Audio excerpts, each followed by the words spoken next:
Social మీడియాలో వినిపిస్తున్న rumours నిజమయ్యాయి. గత 2 రోజులుగా నెట్టింట చక్కర్లు కొట్టిన వార్తలకు ఎట్టకేలకు చెక్ పడింది. Tollywood star heroine Samantha, director Raj Nidimoru పెళ్లి చేసేసుకున్నారు. గత కొంతకాలంగా రిలేషన్షిప్ లో ఉన్న వీళ్ళిద్దరూ సోమవారం ఉదయం వివాహ బంధంతో ఒకటయ్యారు.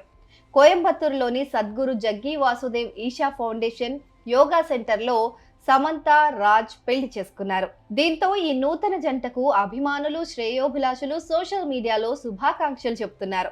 ప్రస్తుతం వీరి వివాహానికి సంబంధించిన ఫోటోలను సమంత ఇన్స్టాగ్రామ్ ద్వారా షేర్ చేశారు.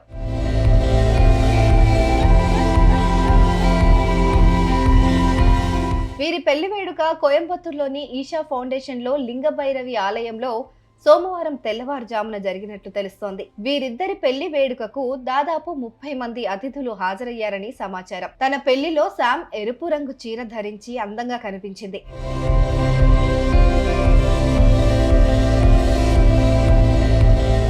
అటు సమంత, రాజ్ నిడుమోరు వివాహం పైన రాజ్ మాజీ భార్య శ్యామలిదే ఓ పోస్ట్ పెట్టింది. బరి తెగించిన వ్యక్తులు దానికి తగినట్లుగానే వ్యవహరిస్తారు అని రాసుకొచ్చింది. ప్రస్తుతం ఈ ట్వీట్ కూడా వైరల్ అవుతోంది.